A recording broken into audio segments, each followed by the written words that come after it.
Hi folks, welcome back to another video. Okay, so this time round we're back to Star Wars. Haven't done Star Wars character in a little while, and this is a pretty good one to be going back to, Boba Fett. Now this is by Star Wars 3D, and now I actually printed this almost a year ago, so he's one from the backlog. He's a little bit intimidating, I'll be honest. It's kind of why I pushed it to the back, because there's a lot of detail on him. He wasn't the easiest model to put together. He isn't completely all together. You can see the elastic band around him, so that is keeping his arms in place and also his jetpack here.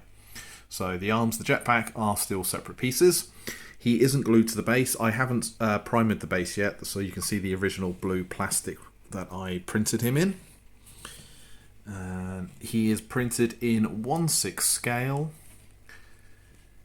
He's obviously all hollowed out to save on resin, and I have to say it's a fantastic looking model.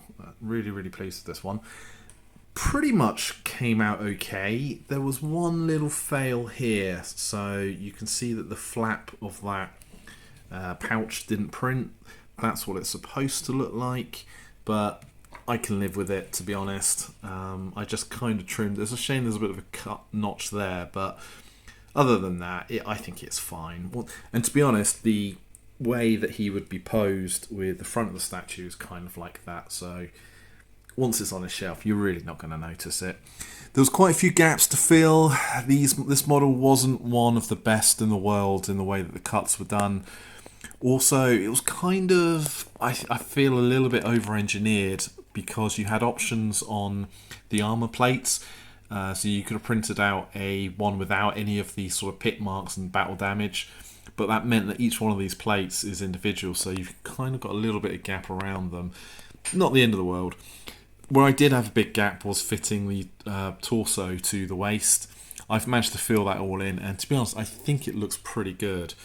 The only other issue that I kind of have is slightly here, where you can see this part hasn't quite aligned in, so there's kind of like this little gap to allow out space. But again, I'm thinking once it's painted, you're probably not going to notice that type of thing.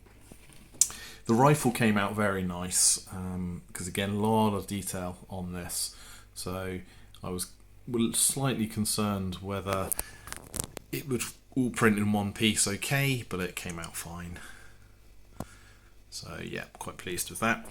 And I say, I mean, the details are really nice on it. I mean, even to the point where, I mean, you've got the little symbol here. You've even got some numbering on the chest plate there.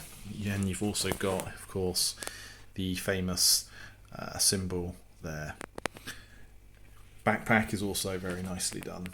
So really nice model. I think this was at the time, for me, I think this was at the time when Star Wars 3D models were at their best. I'll be honest, I feel like the character selection and quantity over quality is affecting things a little bit at the moment. So let's hope they get back on track. The cape was in 2 parts. Now this was not easy to put together, and I had to do a lot of gap filling here. Thankfully, the worst part is actually underneath the backpack, so I think I've got away with that really. What they did do is the join is sort of where some stitching is, so you can see where I filled it with resin, so it doesn't look the prettiest in the world. But again, I think I've pretty much got away with it, because you're only really going to be looking at it from that point of view. So again, once paint is on there, I think it'd be okay. So it is primed grey, and I will do the base grey as well. I haven't actually cleaned this up yet, so I just wanted to start getting paint on this guy, because he's going to take a little while. It's not going to be an easy job, but I think it'll be worth it. Oh, actually, one thing I should have mentioned as well, it has an option of heads. So me being me, I did both heads. So you've got the unmasked version as well, and which is a really nice sculpt. I have to say that really does look like Tamira Morrison. I have put magnets on it, so it goes in quite nicely. There's a slight gap around the back, but again, you're never going to notice it. So to be honest, I'll probably always display it with the helmet version, but it's just nice to have options.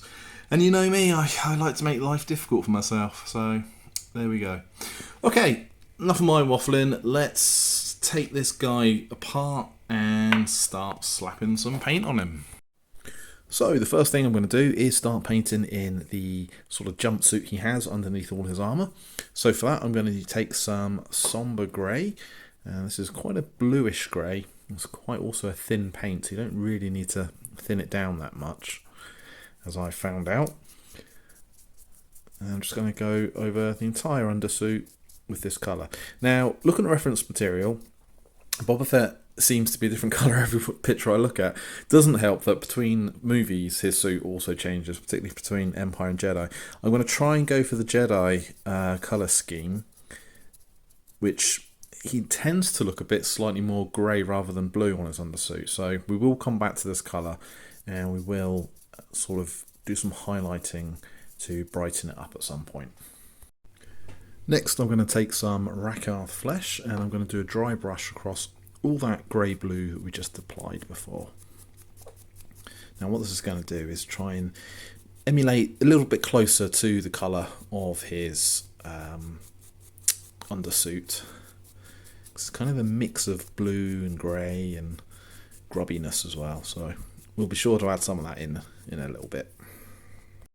With the dry brushing all finished, this is kind of the result I'm left with. It looks kind of like distressed jeans, so it's a kind of a happy accident for making him jeans for the future. So it's something I'll try and remember how to do. Anyway, we don't want this to look like jeans. We want this to look like, well, jumpsuit, I guess. So what we're going to do now is take some black pastel. And I've obviously made some shavings. And I'm going to go in now and I'm going to dirty all this up. Now, I don't have to be particularly accurate. Well, in fact, I don't have to be accurate in the slightest. I'm just going to aim for the creases, but also I'll do a couple of the raised parts as well, just to dirty it down a little bit. Because looking at the reference material, Fett's jumpsuit is grimy as anything. It's really, really grubby. And I think that's also partly why it's difficult to understand what colour it is, because depending on the light within the film, sometimes it looks kind of this off blue, other times it looks very dark grey, other times it looks very light grey. So I've kind of got a mixture of all those colours here, so this is hopefully will start to look how it should. So yeah, I'm just going to carry on doing this, going to do this all over the jumpsuit that I've done, and then I'll come back. Turning to the helmet, the first thing I'm going to do is paint in the black on the visor and also the inside. So this model's actually got a fully sculpted head inside it, but you're not going to see that when it's on the model. But what I don't want is to have this sort of grey colour. So I'm simply going to paint all the inside of the helmet and the head black, as well as the visor. Okay, next up I am using some wire flesh from Citadel, which is a pretty close colour green, I think, to what we see in the films. So I'm going to cover the helmet with that. I'm also going to use the same green as the armour panels on the body. Next up is Caliban green, which is a slightly darker green than the one we just used. And I'm going to use that to go for the parts of the helmet that just kind of come round the side of the face here on each side. And after that I'm going to be taking some gunmetal silver and I'm going to be doing in the silver part. So again, following sort of reference material as close as I can. So I'm going to do the side part, I'm going to start doing parts of the scope as well. It's me Fiston Red next, and that is for obviously the red parts. Now, again, I'm going to have to follow some reference material to make sure that I get this correct, because there's little strips that go around the side and around the back. That is then followed up with some Rune Lord brass, I should say, and I'm going to do that on a couple of the details on the side of this antenna here. So sort of around here and this lower part as well. For the gauntlets on each arm, I'm going to be using some corn red from Citadel, which is quite a sort of a dark burgundy red. So I think that should be a fairly good match for what we see on the cinema screen. Now I'm going to take some Mephiston red and I'm going to work it into the recess of the symbol on the shoulder pad here.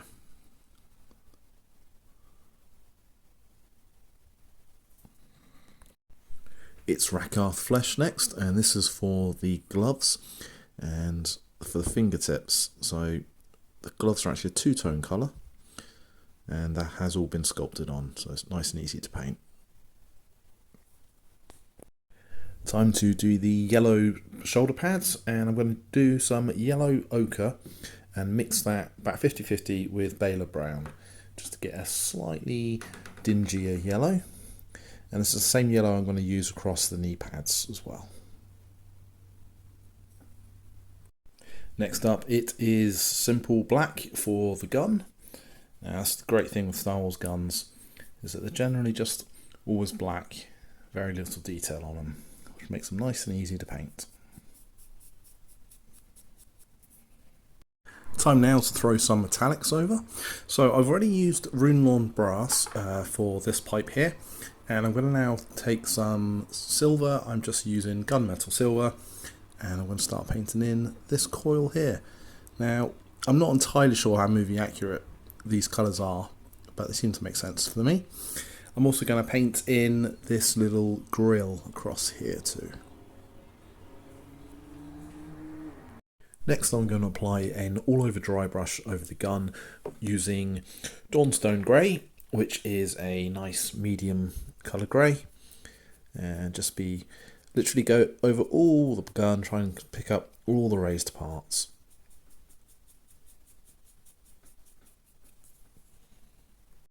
So after that dry brushing, you can see the details of the gun have really been picked out quite well now.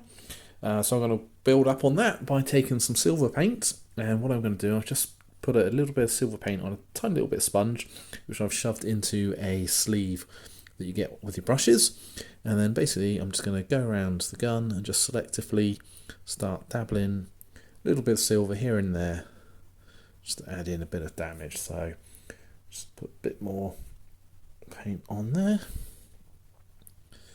and you start to see the effect as it just sort of builds up along the gun. With the gun now suitably scratched up, what I'm going to do is paint in the stock.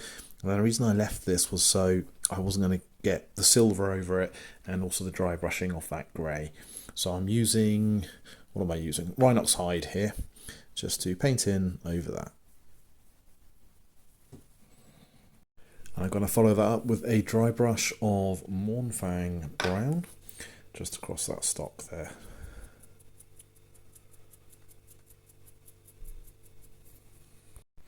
Now, while I was dry brushing the stock of the gun, I also actually dry brushed over the rest of the gun as well, a little bit of that same Mornfang brown, because I noticed that the gun was slightly rusty in reference pictures, so that's just kind of added a little bit more depth there. So next thing I'm going to do then is start throwing some washes over these colours. I'm going to start with the shoulder pads. Now I'm going to use Cassandora yellow. So what I want to do is slightly tinge these slightly orange. So this should be the right thing to do. You can see already it's slightly oranger. It's just a case of making sure this goes over the whole thing evenly and making sure it doesn't pool when it dries. Time to throw some more washes on. On the other arm, he's got some of these Wookiee braids, so I'm just going to throw brown wash, Agrax Earthshade, over both of those.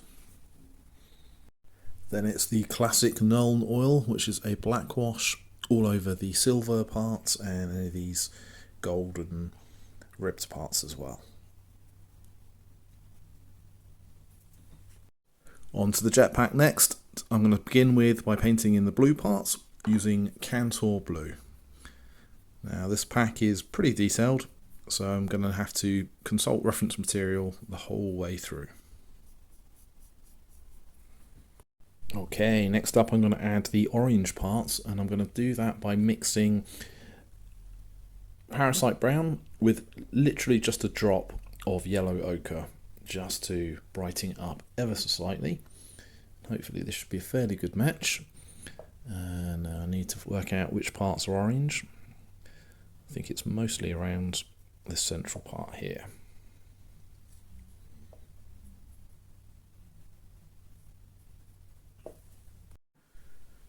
Now I'm going to use some corn red for the red parts.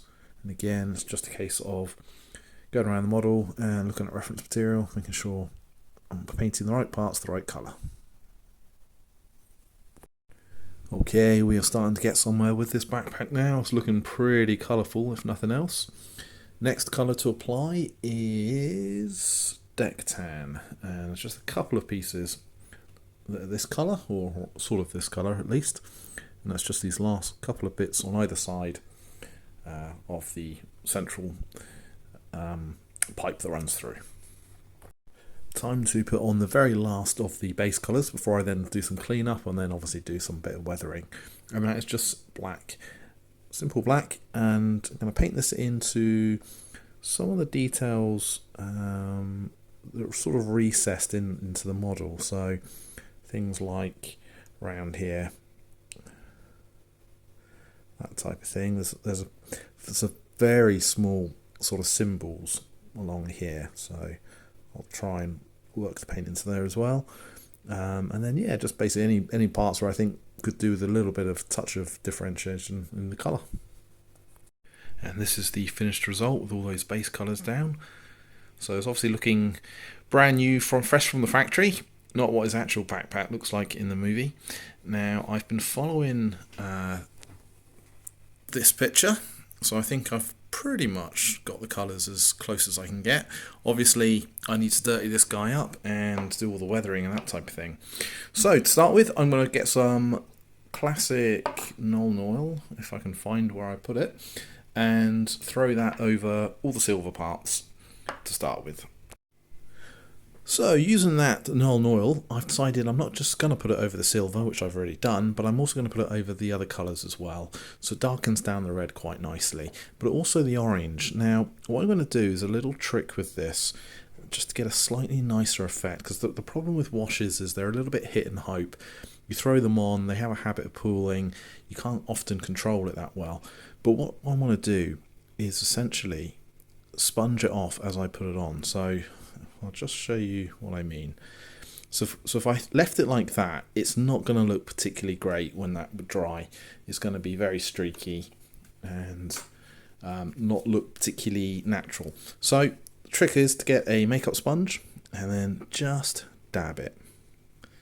And you don't have to dab all of it, but what I'll sort of do is essentially stop it from looking like it's streaky, which is what the sponge does.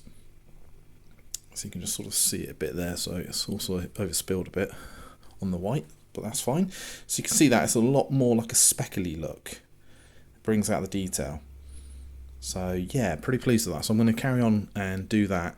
I'm not sure with that dark blue whether it's worth doing it on that or not, but I will give it a go and we'll see what happens. So we're almost at the point now where all the base colours are applied. I'm starting to put on washes and I'm going to start doing the weathering. But I just wanted to run through a couple of little details that I've added on off camera. So I noticed that he has these kind of stripes around the side. That isn't sculpted onto the model, so I had to freehand those on there. Also on the arm I noticed, bring that over, this symbol actually has a sort of an off-white background to it. So again, I've had to freehand that on. And a couple of other details I've done. Now, again, while you guys weren't looking, I went ahead and have done quite a bit of work on the actual body.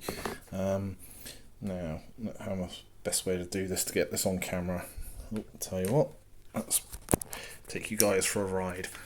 Okay, so basically I have done everything that I've shown you with the arms and on the helmet. I've done all the same colours on the body here. So the knee pads, the armour pads, everything like that is done the same way.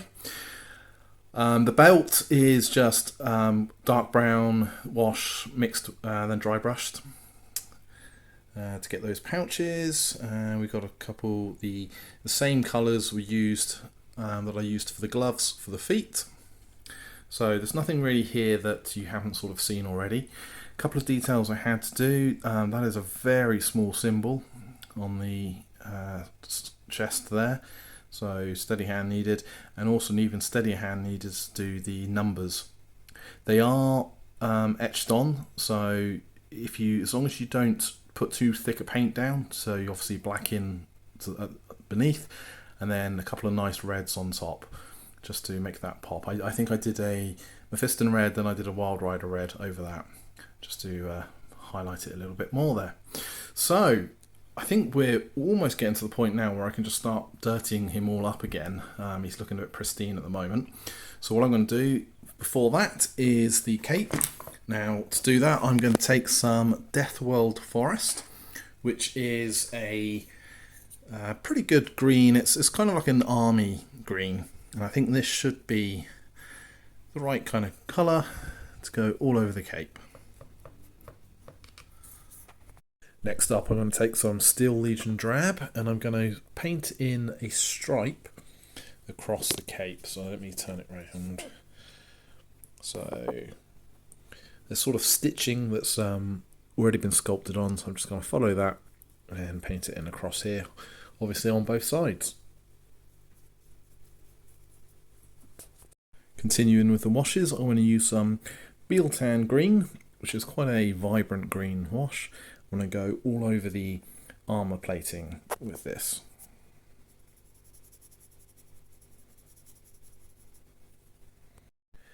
Then it's wash time again. I'm going to use Athenio Camo Shade over the green parts of the cloak, and I'm going to use Agrax Earth Shade over the brown part. So basically green and brown wash over the respective colours. Next up is Death Guard Green, and I'm going to do a dry brush across all the green parts of the cloak, just to brighten up the edges, give it a bit more contrast. And then it's followed up by a dry brush of Sandry Dust across the brown part of the cape. And I'm also going to use this same Sandry Dust dry brushing around some of the edges of the bottom of the cape to make it look a little bit dusty. I've got the base all primed up and ready to paint now. So I'm going to start off with some Parasite Brown from Vallejo. I'm going to put this all over the rocks. Onto some dry brushing next, and it is Sandry Dust. And I'll go over all of that orange rocks that we've already done.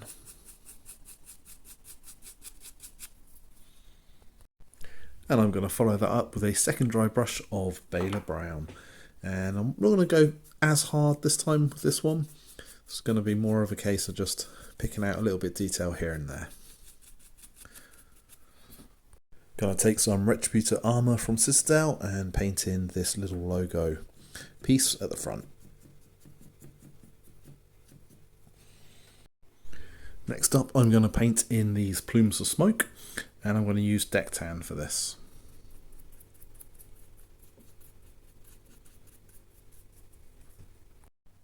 Now I'm going to take some black wash and go over all the skull part.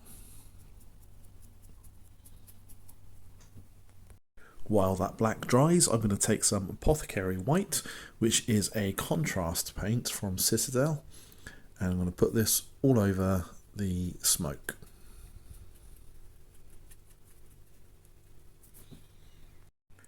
So now I'm going to go back to that Deck Tan White again. I'm going to do a dry brush all over these smoky parts.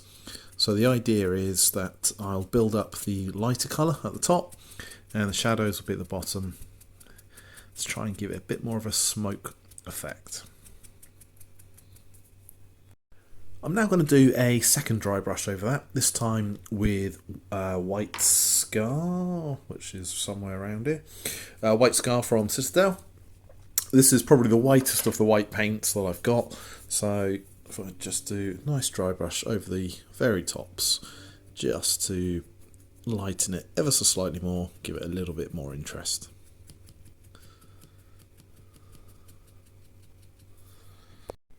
Okay, so it's on to dry brushing the symbol on the front here.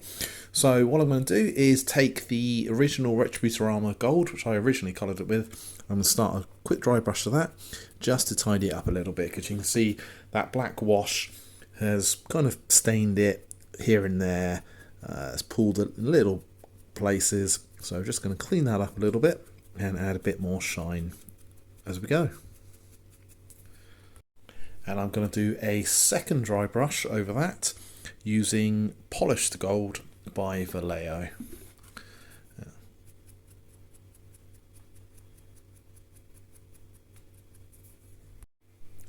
And anyone who has seen me paint gold before will probably predict my very last step, and that's to use a bit of silver. So I'm going to use Runefang steel, and I'm going to do a dry brush, just sort of catching the extreme edges on a bit. A little bit of this goes a long way. So just take your time and just work around and be brave to call it enough when enough is enough. And finally, it's just using straightforward black to paint in all around the base. So this will, once I've done this, it will look nice and tidy. And here we have the finished base. So the black has gone all the way around the edge. So it's tidied up nicely there. I have also thrown a coat of matte varnish over it. Now, despite it being matte, no varnish really is matte that I've ever come across. So it has got a little bit of a shine on it now, as you can probably see. So the last thing to do really is just to tidy up the bottom of the base. Now, if you can see at the bottom, you can obviously got the drainage holes. You can see the original colour of the plastic that I used. I used this sort of aqua blue resin. So to cover all that up, what I've done is cut out a piece of stiff felt, which is got a sticky back plastic sort of back coating on the back here. You just peel that off. So obviously I've just cut it this shape. I've marked out the front, and I will just simply stick that on the bottom, and that'll be nice and tidy. And I just cut away there to place that felt on the bottom there, so you can see it's all nice and finished. So, and it also helps give a bit of stability just in case it rocked in any way. Okay, on to the next bit. So the very last thing that needs painting is an optional step if you wanted to go this way, is the alternate head, which is sort of the Tamira Morrison portrait. So to start with, to do the skin, I'm going to mix sort of kind of equal parts Jacquera orange with Dectan, and that gives a kind of a sort of a peachy colour. Now, bear with me, I think once we throw some washes over that, it'll look a bit more natural. But I prefer to doing it this way rather than trying to use much thinner flesh tone paints. On to Reikland Flesh Shade next, and this is going to be an all over wash across the face and across the head. It's going to look a little bit dark as it first goes on, but we'll come back and we will do some dry brushing and brighten all that up.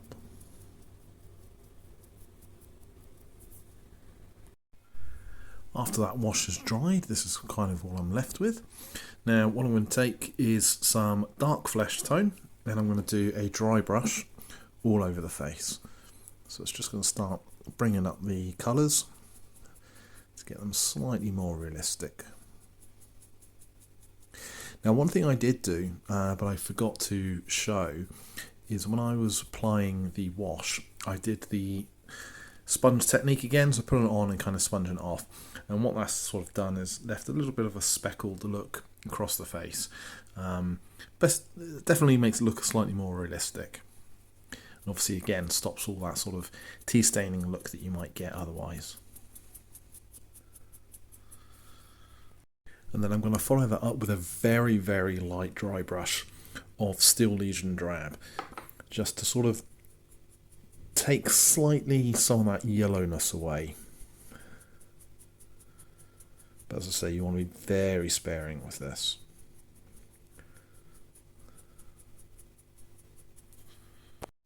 And then I'm going to do one final dry brush of Cadian Flesh Tone, just to bring all those colours together.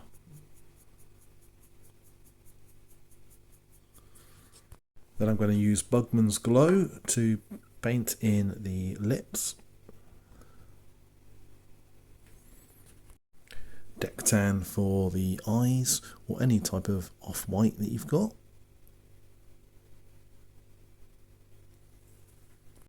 Mixing up some black and Dectan to make a pretty dark grey. I'm going to do in the eyebrows.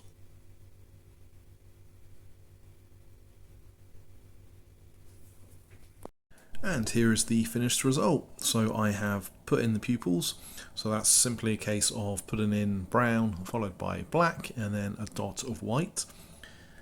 And I've also just thrown a coat of that matte varnish over it as well. So I think the colours have come out quite well. I think the skin tones are fairly realistic. There's a lot of depth to those colours. Okay, on to the final parts. So the very last part to do now is the weathering. So I'm going to start off by taking some silver paint. So any silver you want. I'm using, what am I using? Gunmetal. And exactly like we did with the gun, it's a case of just basically going around and dinging it all up. So we can do a variety of different things. I'm going to do a slight bit of edge highlighting, if you like, here and there on the raised edges to sort of simulate where the paint would start scratching off. We just sort of do stippling touches here and there, and also we do some sponging as we showed before. So some of the dents are a lot easier to do, so that obviously the famous one on the helmet here, the big chunky dent he's got around here. So I'm going to obviously go around, fill in all the dents that have been sculpted on, so that's the easy starting point, and then work from there and just start basically seeing what looks good. Obviously I'll try and look at some reference pictures again and try and sort of follow some of where the damage to the helmet in particular is, because I know the helmet is pretty scarred up. And yeah, just basically have a bit of fun with it really. I don't think you can go too far wrong with this. Now it is time to take a look at the final finished model in all his glory. So I think he's come out pretty well. See all the battle damage that I did there? Did it obviously on the knee pads, the shoulder pads as well.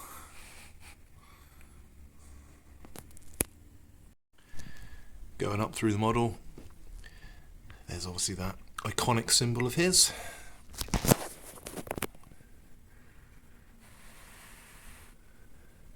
Then got the jetpack, which required a lot of weathering to try and match to the film. There's this dirty down cape.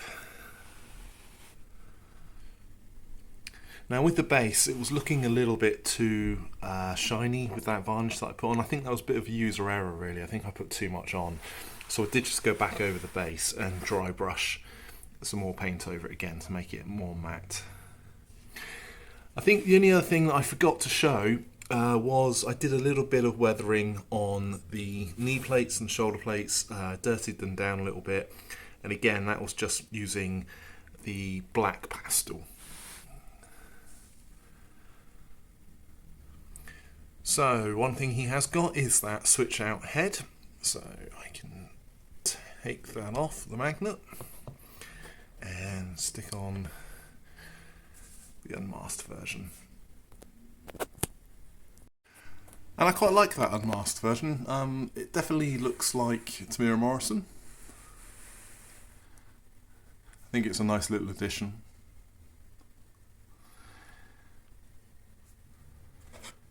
And you can almost put the helmet onto the base as well. Like he's just discarded it. So yeah, really pleased with this one. I think it's one of the best models that SW3D have done. That might just be biased because everyone likes Boba Fett, I don't know. But genuinely, I think the details on it are really, really impressive. The proportions are very good. The pose is fantastic. I really like the pose. He's got a lot of presence to him. That's great. So I suppose really my only sort of final thoughts are just to go through, I guess, the pros and cons of the model itself. Now, what I mean by that is this isn't an easy model to make in any way, shape or form. It's taken me about a month to put this guy together and build him. Hence a sort of bit of a delay on this video. Now, It's funny because in one hand he doesn't look all that complicated, but then when you start breaking it down, there's a lot of colours here and a lot of different styles of painting to use. So I'll take it back to the model. The model itself, there's a lot of pieces. The actual printing of the model is going to be quite tricky. As I said, I didn't get it perfect. That piece didn't come out properly. And I reckon, to be honest, I was probably lucky only to have that one failure. There's so many tiny little details on here. The rockets right here are absolutely minuscule. And I think it's a miracle that I didn't break the scope. Because I really thought that was going to come off at, multiple times my mishandling. So the actual printing of the model is going to be difficult. You will have to really sort of pay attention and work out exactly what it is you're doing. The gun scopes are always tricky to get out properly. So the printing is difficult. Then the actual building of the model is difficult as well. There's a lot of pieces, a lot of gaps to fill. They don't go together perfectly. So the actual modelling side of it is also quite tricky. And then finally, the painting is also very difficult. I mean, as I said, it's the amount of different colours on him. It's going to take you a long time to get it right. He has a very particular scheme. There's a couple of bits that you're going to have to freehand. This isn't one that you can just go in and airbrush. You have to do most of this, I would say, by hand painting. So all accounts, it is a difficult model. So I only say that because I don't want to sort of give the impression that this was a piece of cake. Anyone can do this. I would say this is definitely at the expert level on all three areas of the printing, the building, and the painting. So just buyer beware. I mean, as I say, all that. Well, once all that goes together, you get a fantastic, stunning model. So if you've got the patience and you're willing to sort of try and push your limits a little bit, or if you're a very experienced builder, then absolutely go for it.